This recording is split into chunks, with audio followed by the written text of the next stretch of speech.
Hi, everyone, and thanks for being here. I hope you're enjoying day one of the Human Animal Connection Summit. I am your host, Dr. Sue Wagner, and I'm just so excited to be doing this. And I know many of you may not have had a chance to watch all of what we did today. So I hope that you'll be able to find time to do that because we had some very special people from Dr. Schoen and his Conscious Animal Lovers movement, and Dr. Feynman and the wonderful work that he's doing with Holistic Actions, and Dr. Edward and his amazing, amazing energy and body work.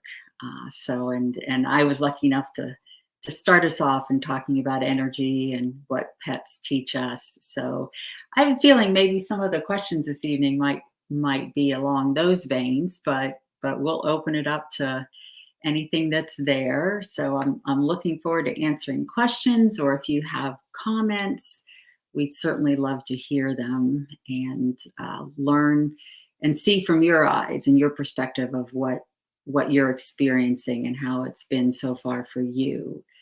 And tomorrow, I'm very, very excited because we're going to have Renee Hawley, who is a licensed social worker who has been around the world of grief and trauma for many, many, many years. And she's quite the expert on that. And none of us can be loving pet parents without going through the process of losing them. And maybe some of you are new to it and you have not had to say goodbye to your first pet yet. And even with humans, what Dr. Hawley will remind us of tomorrow is that it's relationship based. It's saying goodbye to an important relationship, whether it's an animal or a human. So I hope you'll be able to tune in for her and Carol Comator, who is just one of my mentors and favorite people. She's going to talk a lot about energy medicine and Dr. Civila with his mindfulness training. Oh, that's going to be wonderful. So the whole idea of this is for you to receive this information for yourself so that you can be the best that you can be, have a good sense of well-being, reduce stress, and then that's gonna help your animal family. So it's all a synergistic type of relationship. And so we're just very, very excited about the summit. So I'm looking here to see if there's any questions yet. And I have not seen anything come up. So we'll give it a minute here. And I'd love to know, even if you don't have a question, of what were your take homes? What did you, as I said, what did you experience? Was there a take home that you got from Dr. Feynman or Dr. Edward? Are you interested in the Conscious Animal Lovers movement? Are you seeing now that you can look back and go, okay, how are my animals mirroring me, or other people in my life mirroring me? Are you experiencing any of that? And so please feel free to share that with us. I definitely appreciate it. So, okay, here's a great question. So, Esther wants to know, are there behaviorists who are also nutritionists? That's a great question, because in the holistic world, right, everything's connected. So she says our dogs both have ongoing anxiety and digestion issues. They're picky eaters. She's tried homemade food. A dog trainer said she can't train them until we go to a behaviorist and a nutritionist, since they were so stressed when she came. They refused their favorite treats. Oh, I see where this is going. Yeah. She also discouraged them walking in public.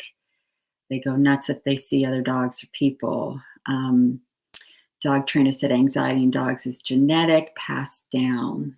And that can be true.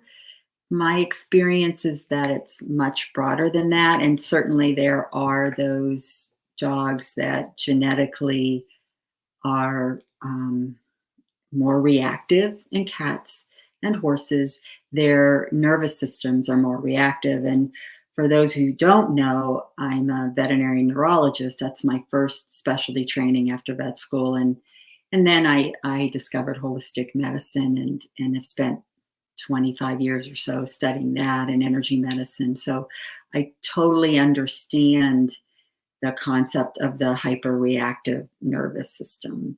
And I can see where the trainer is frustrated, because so often in positive training, which is what we always want, correct? There are trainers and who will say they're positive, yet they're using a very assertive voice, and that's not very positive.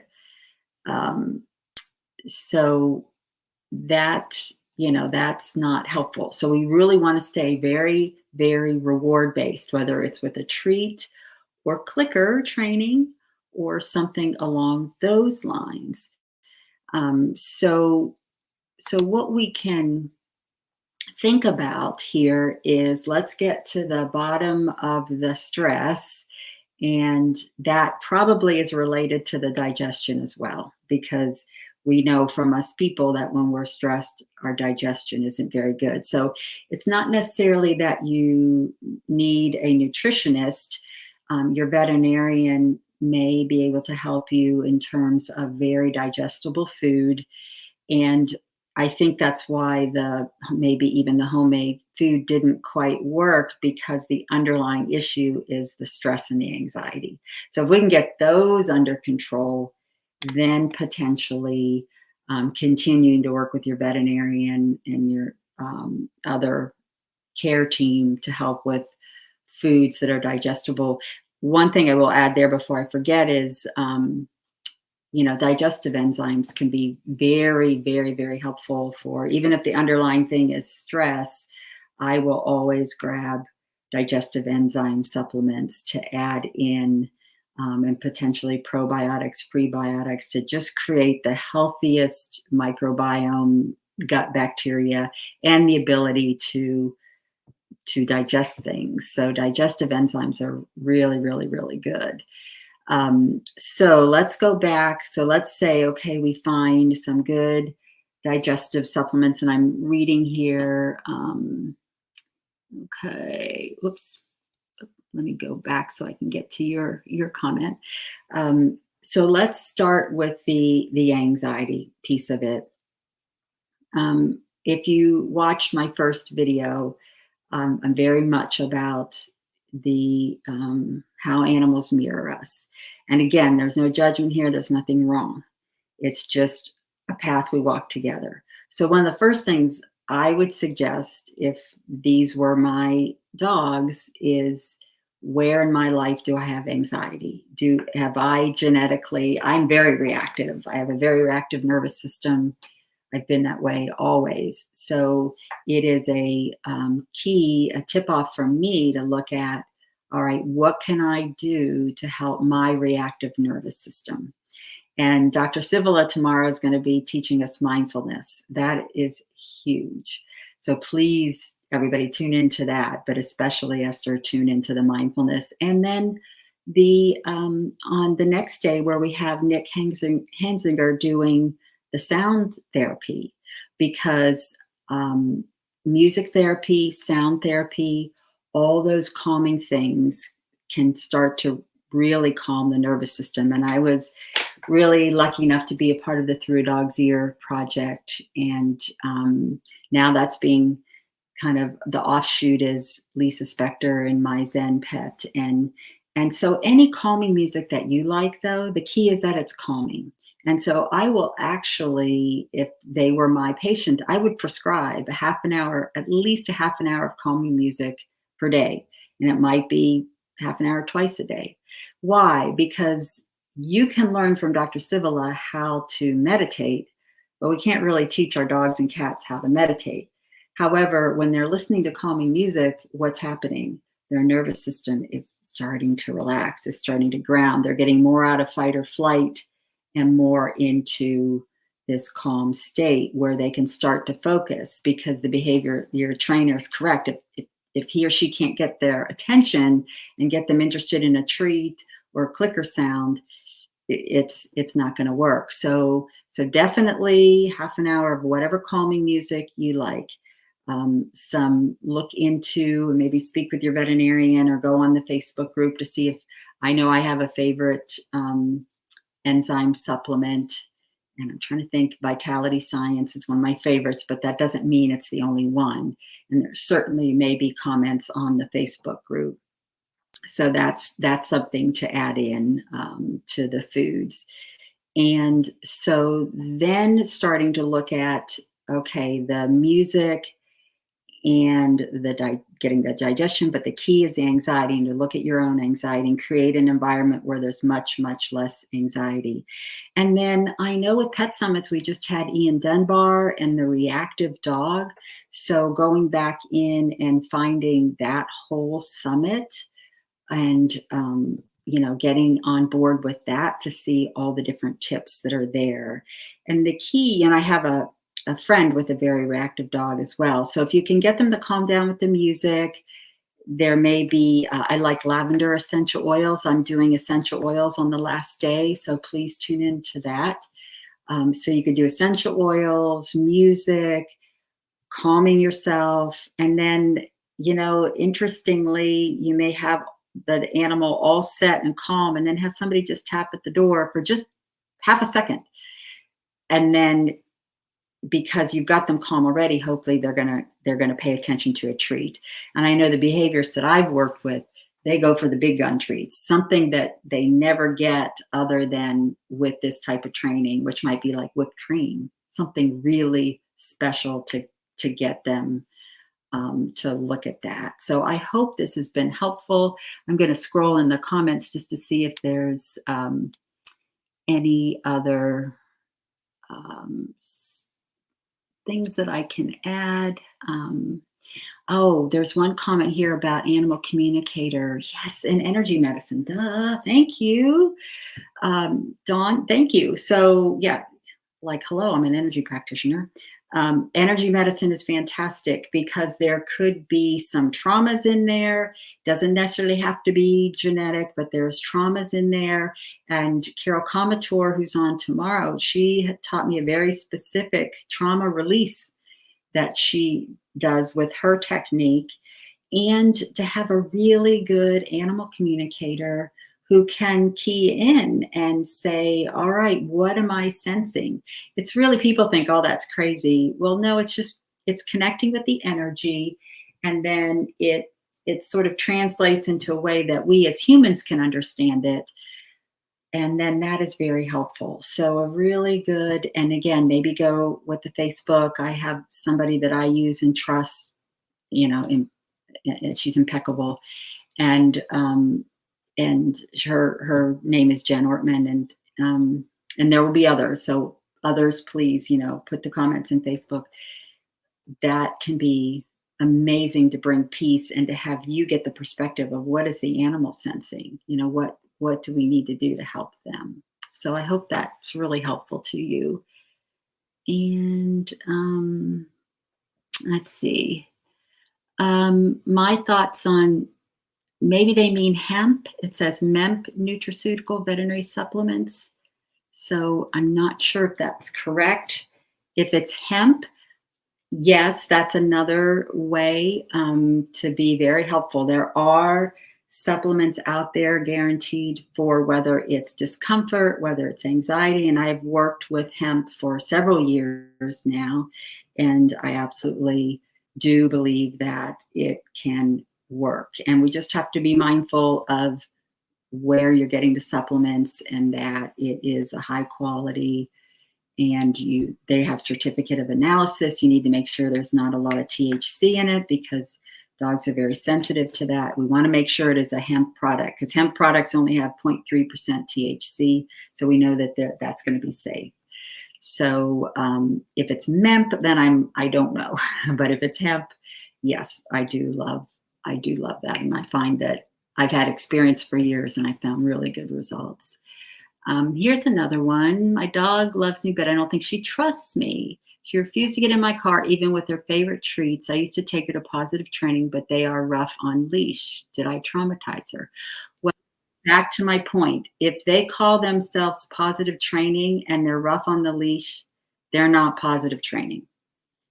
And I will just stand by that. I've had so many people argue with me, but no, if they are assertive, if they do anything that makes that animal cower or crouch or startle, that is not positive.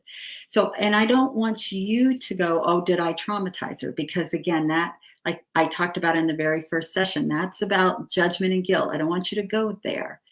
And it may be that, or maybe she has some motion sickness in the car. Maybe she doesn't feel very good in the car. And so maybe that's a piece of it. So you may talk with your veterinarian about, is there something I can give just to rule that part out? Because even if she's not throwing up, is she feeling anxious and nauseous? And again, that's where a good animal communicator can come in and go, well, yeah, I'm sensing that she's feeling kind of nauseous. So, and again, it's with that positive. So you going up to the car, maybe before you even try this, and certainly if there are positive trainers out there, and again, we had the Ian Dunbar Summit, calm her with some calming music, some lavender, some really good, good happiness, like Dr. Feynman talked about, and then just show her the car and give her a treat and stop there and do that a while. Classical conditioning is all about going slow and slow. We can't push it because then a nervous system is going to overreact. So just seeing the car and getting positive treats, and then walking closer to it and getting positive treats. And again, speaking with your vet about, okay, could it be a nauseous thing? And then slowly getting to that. So, and then I would say, as the person that looks at animals mirroring us, your statement was, I don't think she trusts me. Well, where in life have you had a problem with trust? So was there something that happened as a child that created a lack of trust? Rightly so.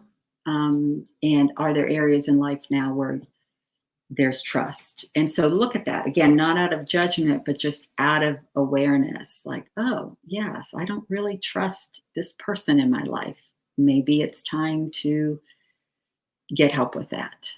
So I hope that's helpful. And for everybody, again, there's the Ian Dunbar Summit, but if there's assertiveness, there's jerking, if there's a tone of voice that would, if somebody said it to you and you would go, ooh, it's not positive. End of story. Let's see here. What else? Okay. I'm working with a 6-month-old poodle puppy that has no social interaction at all. What kind of energy work can I do with him? He will only let me touch his head right now. Oh, very, very good. And this is so important. And I see this, where I've seen it in my career isn't as much with puppies as with puppy mill dogs and our expectations of them. So this all kind of fits in this container of respecting boundaries and respecting our animal companions. And I'm so glad that you are asking this question, because what that says to me is you have the awareness of, all right, my puppy is, he's head shy. So therefore, what do? I want to be mindful of that. And so thank you, number one, for being mindful of that, because there are many folks that would then force the issue. Oh no, I'm going to hold the puppy and I'm going to pet him, and then that creates stress. So really, there are energy practices that can be done off the body, and really one of the best ones that we can all do is just send them lots of love. And Carol Comator talks about a bridging thing that she does. So tomorrow's episode with Carol is going to be really, really important, and how we can send energy and send love, and then they start to feel more secure. And then as they feel more secure, then more social interaction and honoring who they are. Again, I'm just so grateful that you honor who this puppy is. And I've had so many clients that have adopted a puppy mill dog, and it's like, well, I want a dog I can cuddle with. Well, you know what?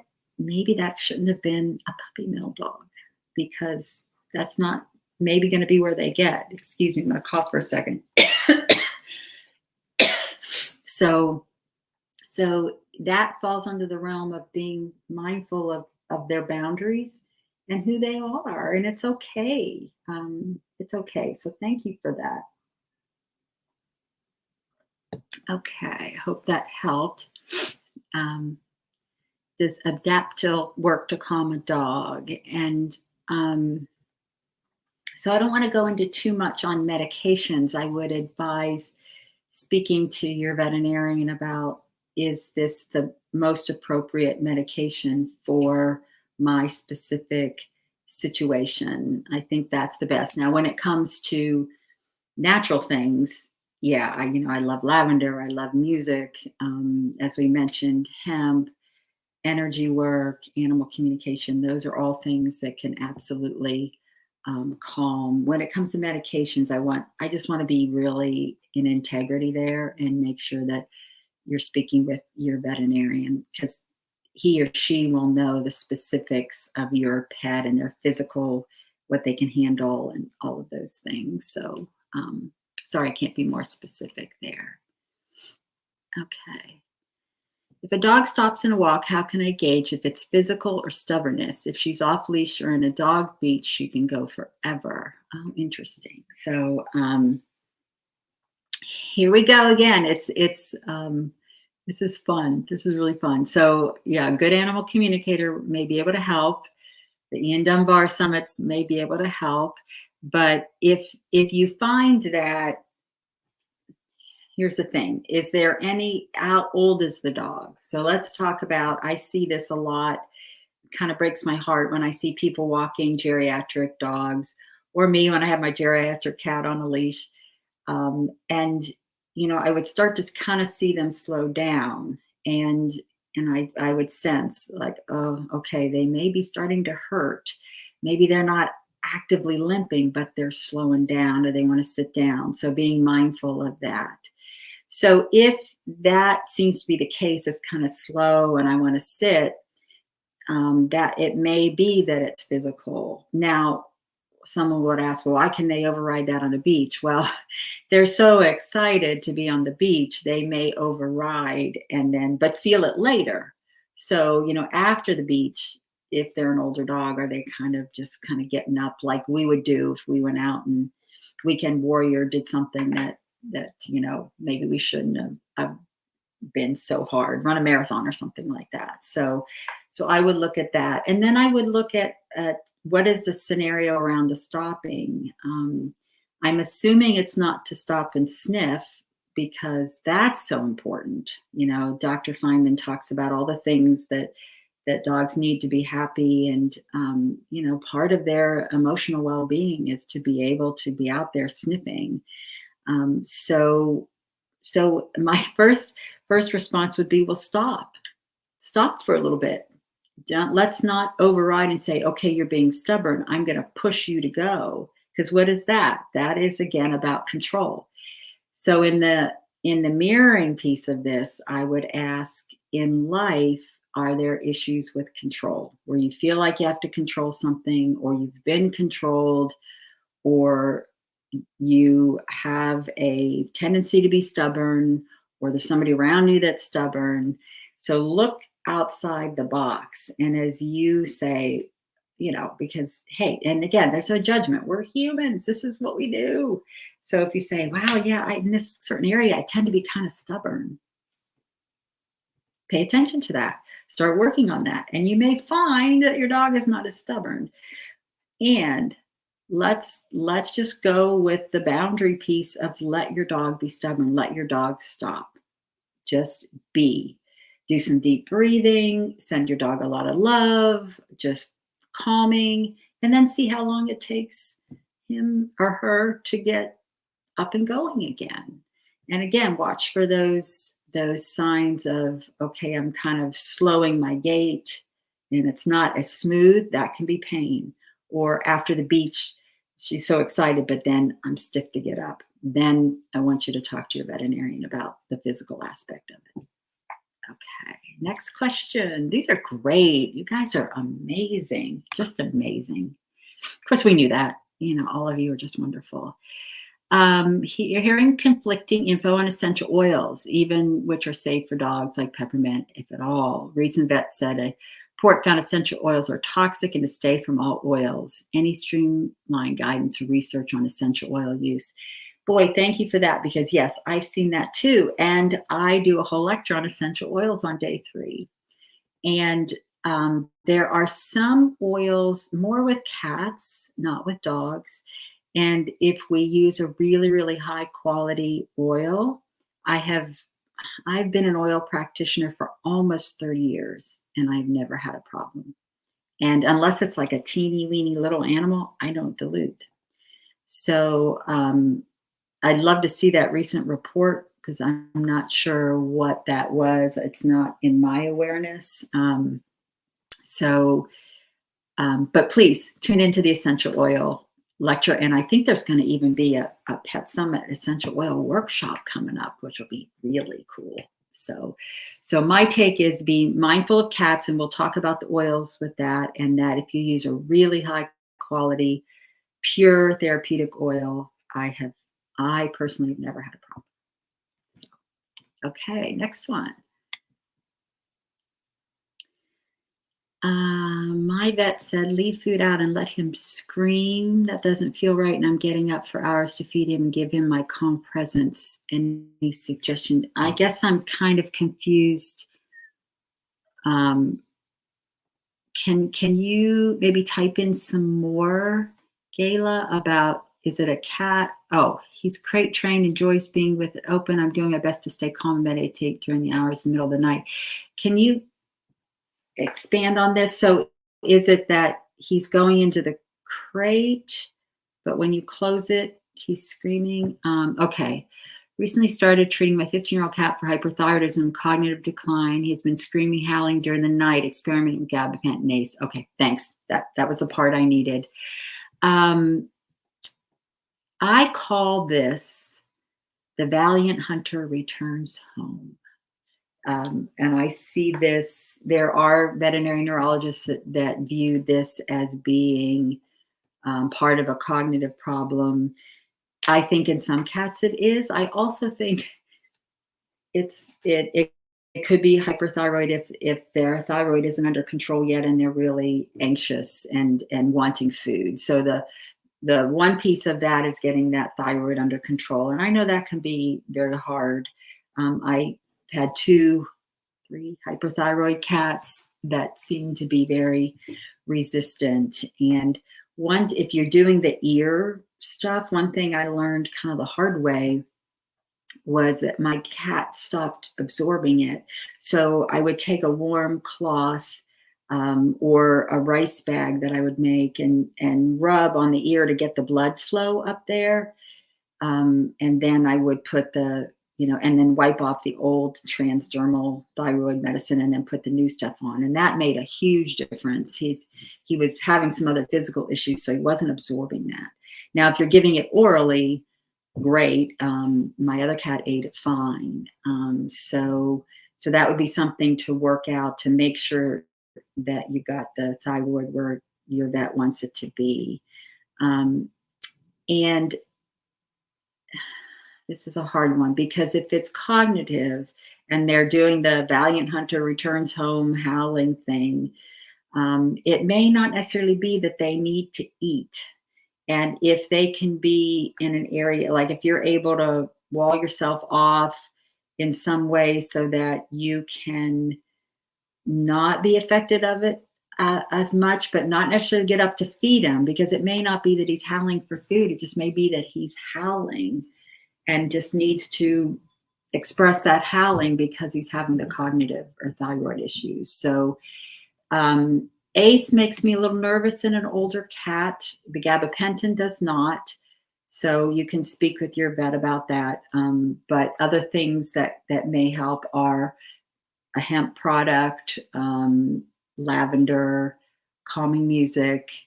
The other thing that I found when it's really cognitive and they're going through this sundown type of syndrome, especially in a dog, is some kind of anxiety wrap. And so if there's an anxiety wrap that works with a cat, that that just calms their nervous system. So I hope this makes sense. If there's some way you can let him be and not and be able to sleep through it, not get yourself up and feed him, and work with getting those things balanced, and work with maybe an anxiety wrap and hemp and lavender and potentially energy work and things like that to just help get through this part, and know that it's okay. It's okay if we can just figure out how for you not to hear it so much and get asleep. Don't keep waking up, because the hard part, and this is just the truthful hard part, is that you may not be able to give him enough medication to make it completely stop. Once the thyroid's done, if he's still doing the valiant hunter returns home and howling, he may just be doing that. So we don't want to over medicate him to try to stop the behavior that it may not do it. So I hope that's helpful in some regard, because I know that's really difficult. Okay, how about another one? An 8-year-old cat with chronic cough and asthma. Oh, that's so tough.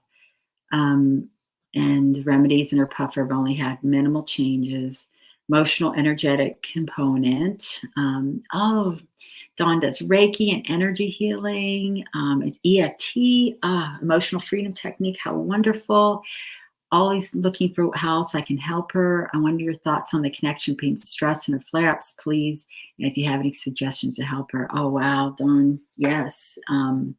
Amazing. And thank you for being so open and learning those techniques. And the one thing I would say, just from a mirroring standpoint, would be, asthma is a reactive disease. So we always want to go to the metaphor.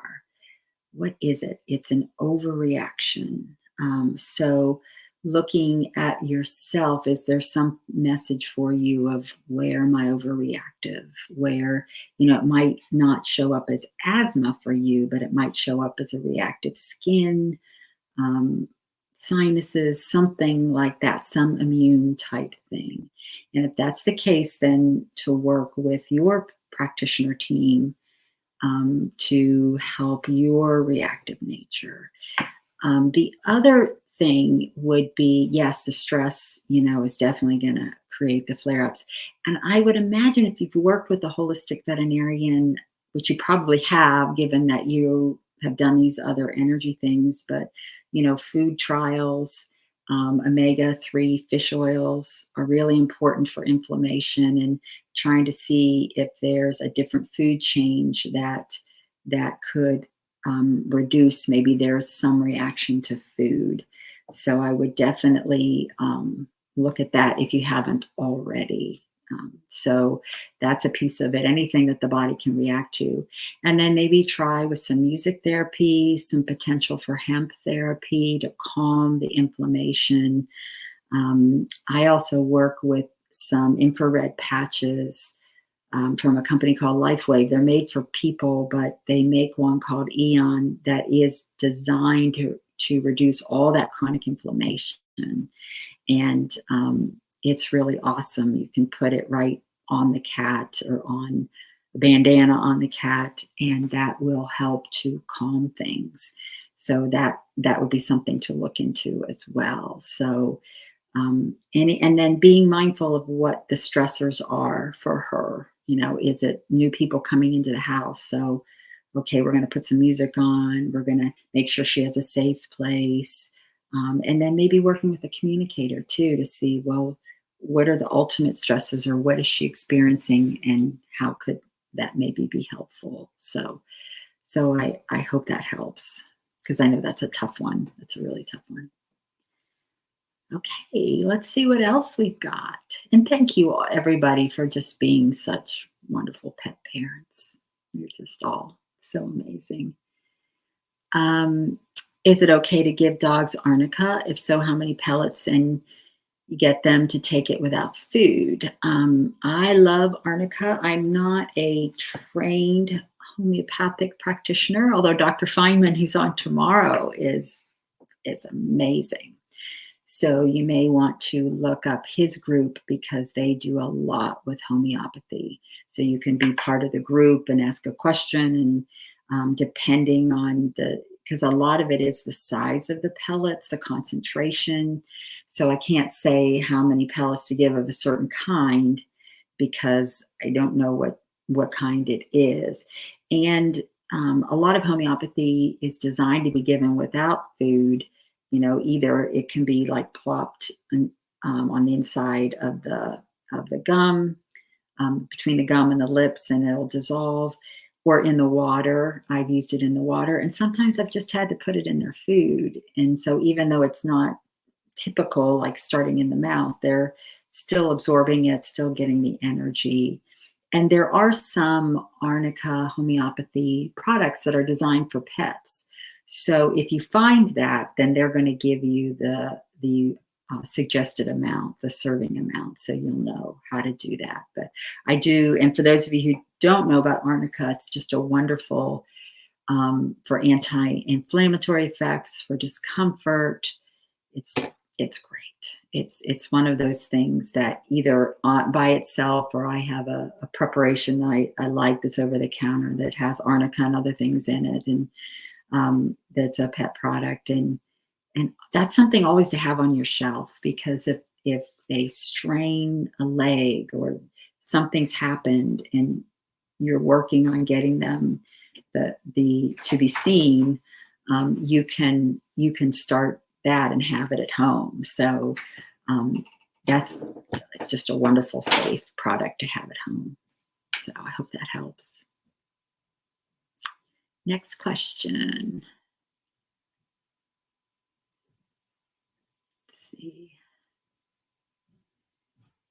Okay. Oh, a Leonberger. Oh boy, what a wonderful breed, with autoimmune disease, who has struggled on several immunosuppressive medications and unexplained DVTs in his rear limb. Oh, those are blood clots, everybody. Multiple specialists, multiple scans, without much of a definitive diagnosis. Have you had any experience with autoimmune diseases? You betcha.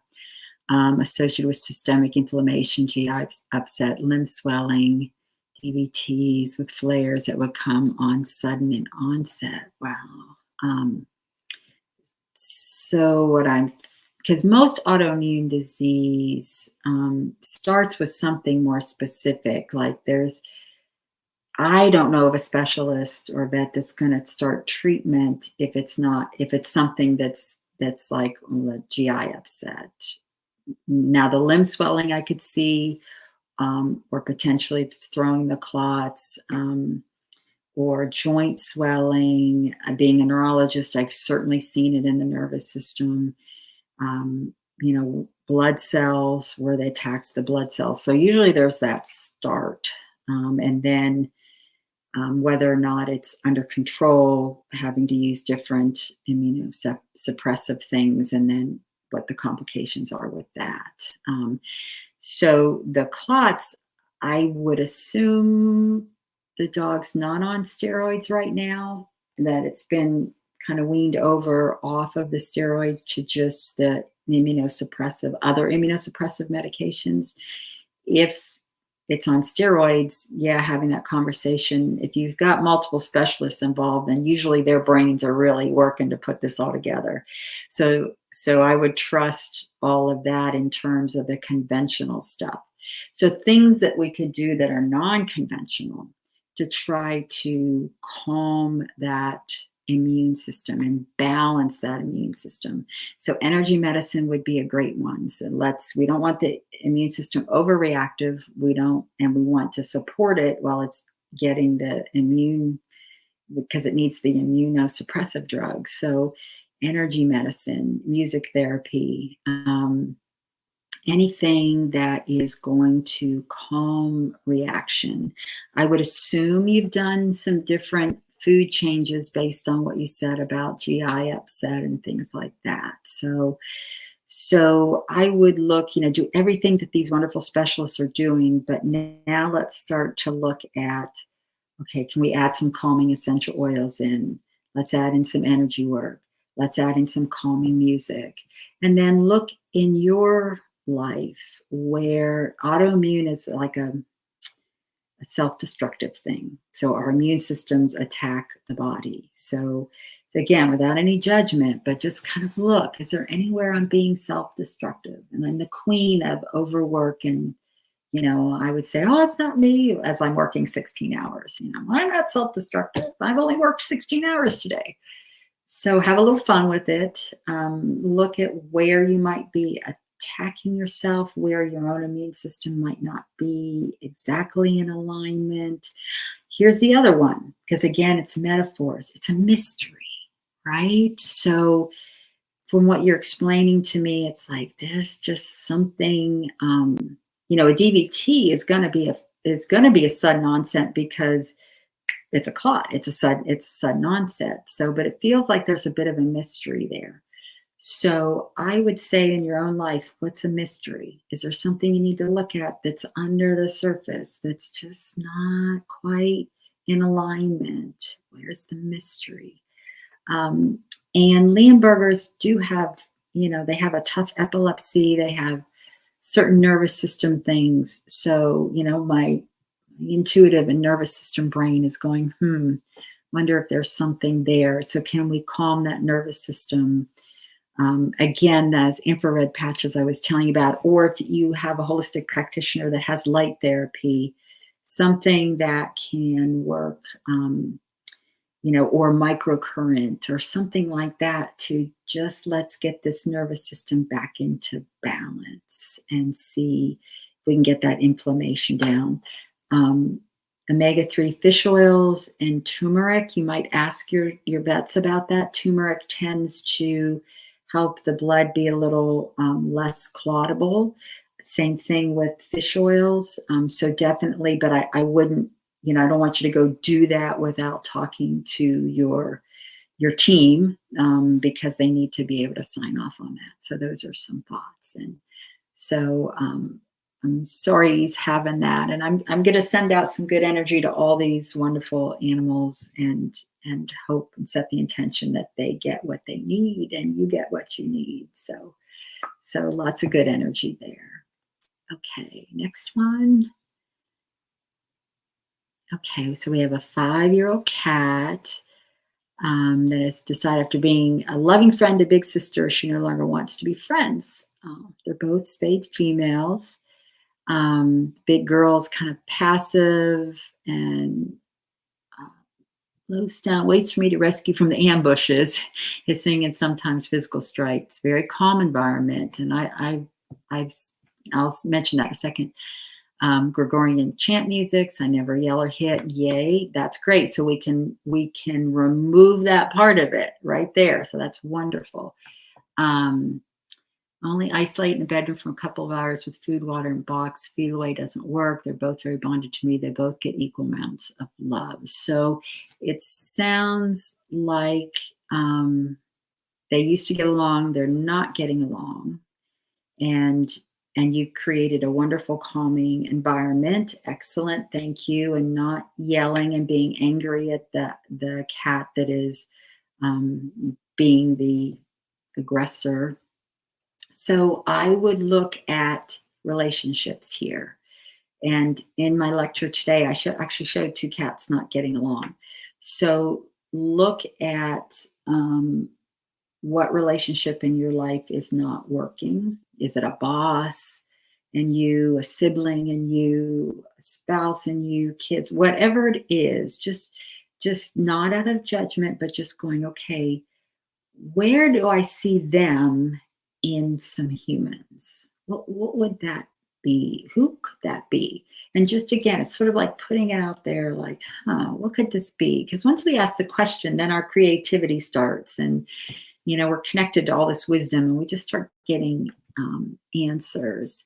So, and and what creates the not wanting to be friends. I had actually the situation was very much like this, but with dogs that really got me starting to see this. And as I say in my lecture, it's like I thought I was going crazy because the environment was incredibly calm. The humans were just dear, lovely human beings, and the one dog would attack the other dog.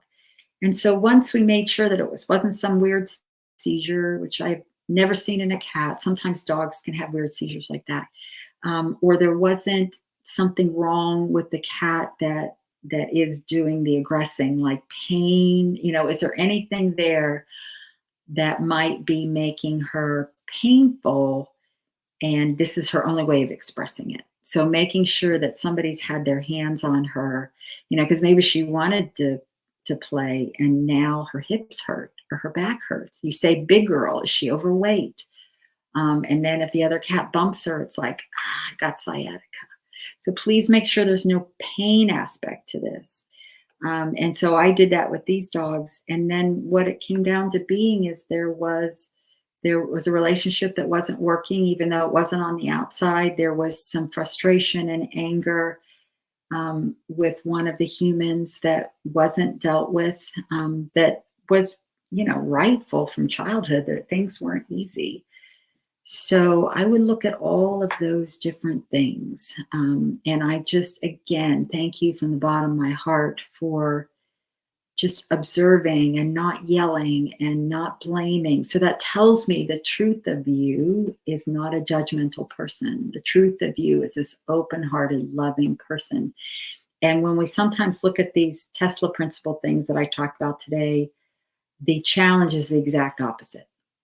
So where in life did something happen to create judgment and blame and pain and frustration that is just there as an energy that's messing with the truth of you being this amazing, non-judgmental, open-hearted, compassionate human being? So look at that. And I hope that you get the answer. My intention is you're going to get the answer. So, okay, Linda, thank you. Let's see what else we got. I was worried to have no questions. I was sitting here, and the producers will tell you, I'm thinking, oh no, nobody's going to have a question. I'm going to sit here for an hour and look at all of you with your amazing questions. And you're wonderful. Okay, let's see if we have any more. We're almost out of time. Here we go. People tell me it's not okay to leave a dog for 8 hours with getting out to pee. Need some way to let dog out, especially if older. Also important to fresh water. Well, I think that most veterinarians would say that is really dependent on the dog. There are many dogs that can easily go 8 hours and longer. Now, if they are older, their kidneys aren't as good as they used to be. They're drinking more water, and they're making more urine.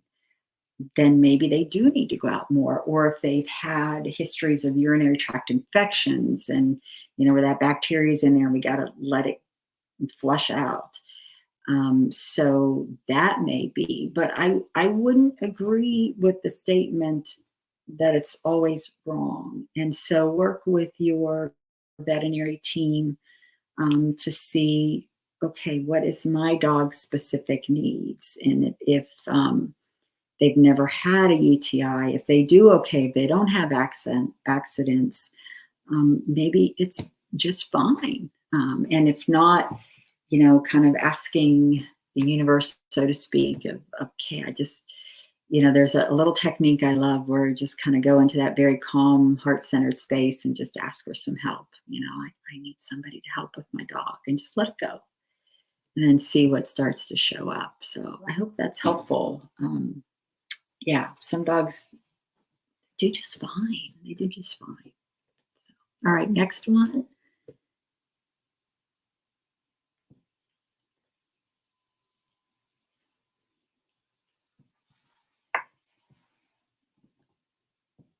Okay, let's see what comes up here.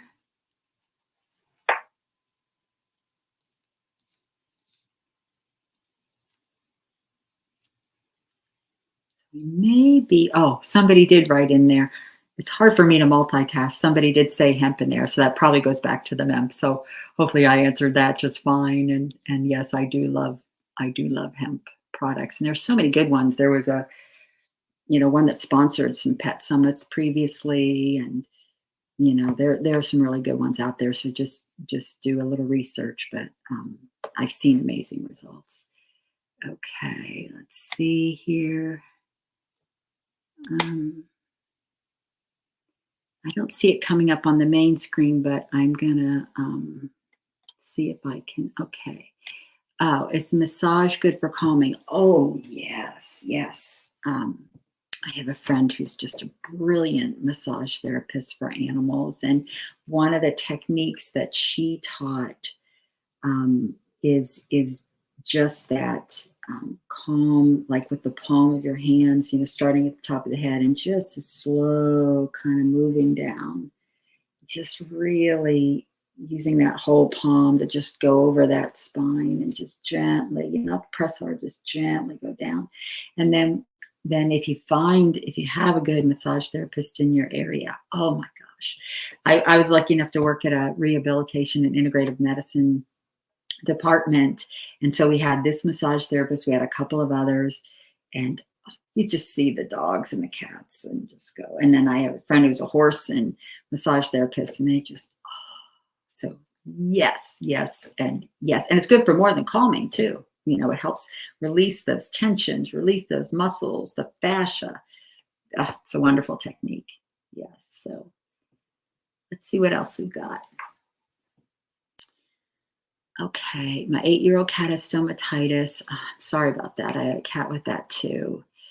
Um, and it is hard. It's really difficult. She gets daily teeth cleaning. Oh, it's wonderful.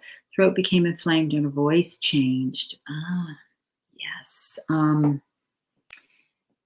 So she had a third dental with extractions. Oh, poor thing. Ped Adela to clear things energetically. Organic canned diet. Okay, that's very good. Um, Reduces by 15% since it has pea protein, which can be inflammatory. She's highly sensitive and it's expressed stress through blood in her urine. Oh, yeah. So her body is very reactive. What else can I do? So let's start with some definite music therapy for calming. And cats will like calming music, but they like uplifting music too. So things like Mozart or Vitamin String Quartet or something that's got a little bounce to it, but maybe not a lot of vocals. They tend to really like that. So, and then play behavior. There's Dr. Tony Buffington and his work seeing that a lot of these cats with stress are will be reactive, whether it's in their urine. I'm sure it's helping with the teeth problems. So they need more play. Some cats would benefit from going outside. Now, I would say put them on a leash, and be with them rather than just let them out. And I remember the first time I put my cat on a leash, and he took him 2 days to even walk. So they may not like it at first, but then they start to go, oh, wait, I can walk in this thing. And if you can't do that, if you're in an apartment, it's just not going to work. Bring in greens. So the greens that you can grow that they can kind of nibble on, or even the patches of green grass that are designed for little dogs in an apartment that they pee on. Cats aren't going to pee on it, but they may like to lay on it. So things like that. So real environmental enrichment and plants and sunlight and things like that to really help them feel more part of nature. And then I would continue, looking at that food and looking at, is there something else, whether it's home cooked, that might change out that protein and have it be, because cats definitely need meat. I mean, they do, whether it's fish or chicken or I know from a traditional Chinese standpoint, salmon is very kind of hot, inflamed, so more like a whitefish type thing. Or so keep working with that with your veterinarian or a holistic nutritionist. And things like fish oils, because those are very, very anti-inflammatory. The hemp products, essential oils for calming. So all of those things to try to reduce as much inflammation as possible and enrich the environment to reduce the stress and also the calming. There's a company that has a loop. So if you kind of Google pulse electromagnetic field loops, they've actually designed one now specifically for stomatitis. And it could also, I've used the loops for bladder and put it right over there. They have one for stomatitis. The other thing somebody talked about, arnica. Arnica would be fantastic for this cat because it's safe and it reduces that inflammation. So again, Dr. Feynman, who's on tomorrow, he's just an expert at. So pay attention to his group. So his group could potentially be really, really helpful. So I hope that helps. And I know it's tough because I've had a couple cats with that, and it's really tough. Okay. Any other questions here? And of course, energy medicine, if you have an energy therapist, that's very, very helpful. Looks like a cat.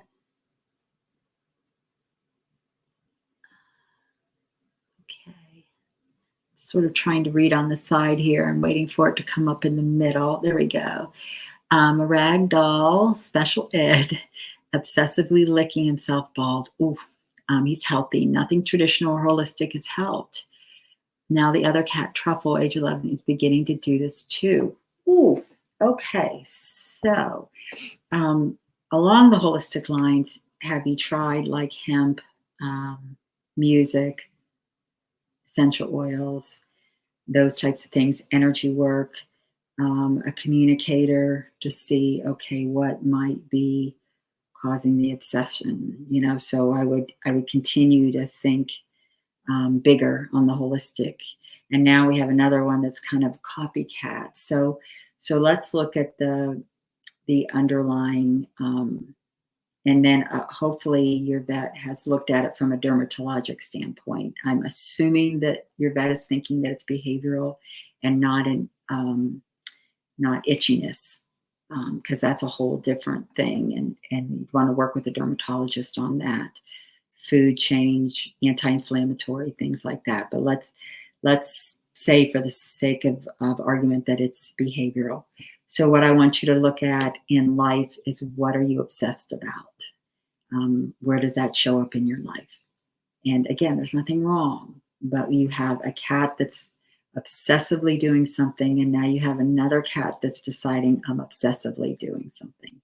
So I want you to look at, what am I obsessively doing? What am I obsessed about? What am I worried about? I joke, worry it doesn't run in my family, it gallops. I remember saying to my grandmother, it's like, well, you're worried about what to worry about. And then I find myself going, what am I going to worry about? So I totally get it, right? This is why we laugh at it. We don't give any judgment to it. It's like, okay, I get this. So, and this is important, right? Because it's affecting your cats, it's affecting you. And so we want to go into that very deep, heart-centered space and go, where's the obsessive? And then also, along the same lines, like we talked about the last cat with the bladder and all of that, we can bring in all of those things. What can we do to environmentally enrich the cat? What can we do in terms of greens? What can we do in terms of play? When the licking starts, can we distract with a fun play thing? Because that's what's going to be hard. Like once it starts to not with being angry or try to punish or anything, but like, okay, as the behaviors taught me, distract and reward, distracting, let's distract, get you over here, let's do this, let's environmentally enrich what's happening for you, so that you can put that whole big holistic picture together. So I wish you the best in special ed. What a sweetheart. So, and your other one, Truffle. Like we don't want to go down that road too. So, environmental enrichment, stress relief, and then what are you obsessing about? Okay, next one.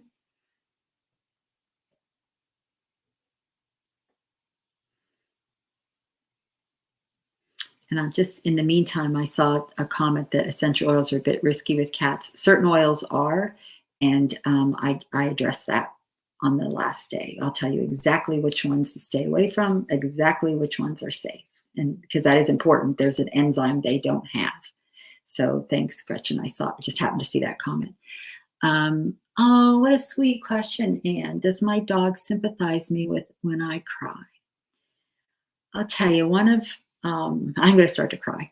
One of the dearest people in my life who was a good friend, who's now in energy form. As I said today, E equals MC squared. So she was in matter and now she's in energy. And she taught me animal communication. She's brilliant, intuitive. And I know she's around right now because the joke is I can usually not cry. And whenever it has something to do with Morgan, like I would start to cry. I'm like, doggone it, Morgan, stop it. You're around here making me cry. And what she taught me was they want us to express our emotions. They don't want us to hold them in.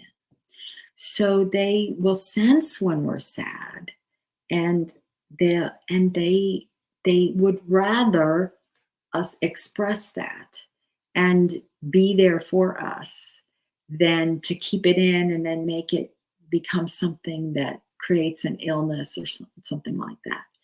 So when it comes to those kind of grief type emotions, it's okay to express them, and that's what our animals want. And then Renee's talk tomorrow, talking about grief. She's going to give some excellent tips on how to make sure that it does pass through. It's a normal emotion, and we want to work with it and let it pass through and not have it transform into something that's not healthy. So yeah, your dog will sympathize with you and be there for you. And you give him or her a big old hug, and just when you think they're sad, you're there for them. So it's okay. It's okay. Okay, what else? I say as I snuffle because there you go. There is my friend Morgan making me cry.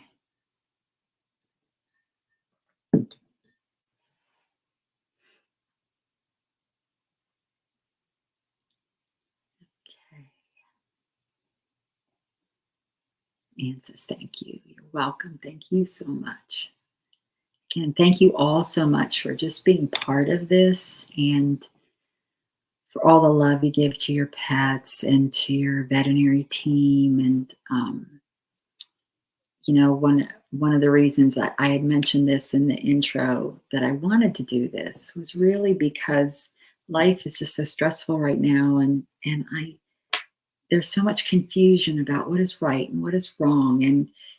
And while we want to be mindful and do the best we can, we do it from the standpoint of because we love our pets and taking care of ourselves. And really wanted to get rid of this kind of blame and beating ourselves up and judgment. And I really wanted to take it down to that true connection of who we are with our pets. And that's the most important thing. I've had so many clients over the years. I'm like, well, am I doing the right thing? Especially when it comes time to say goodbye. And I always tell them, I know a lot of vets have made a certain list of these are the things that you check off. And I always tell them, whatever the decision is, whether it's time to say goodbye or what treatment is best for my pet, or when you come from that heart-centered place that you love them and you want what's in the best interest of them and your family, that's it. That's it. That's where you want to come from. And there's no wrong answer when you come from that. There really isn't. And that's what our animals want from us. So thank you for being those pet parents that come from that heart-centered place. So I don't see any more questions. I know we've gone the hour. I'll just wait a minute in case something else pops up here. But again, I hope you have a chance to watch all the the rest of today if you haven't seen them all. And tomorrow is just very special because I'm so excited. And the next day as well. So again, thank you all so very much for being part of the summit and being such amazing pet parents. So I think we're going to be signing off here. Yes. Let's see. Thank you. Oh, great. Dawn says she's a communicator. Oh, that's great. And sometimes we do need the validation. I can't tell you how many times I've sensed something. It's like I know it, but then my doubt, because again, we're all human.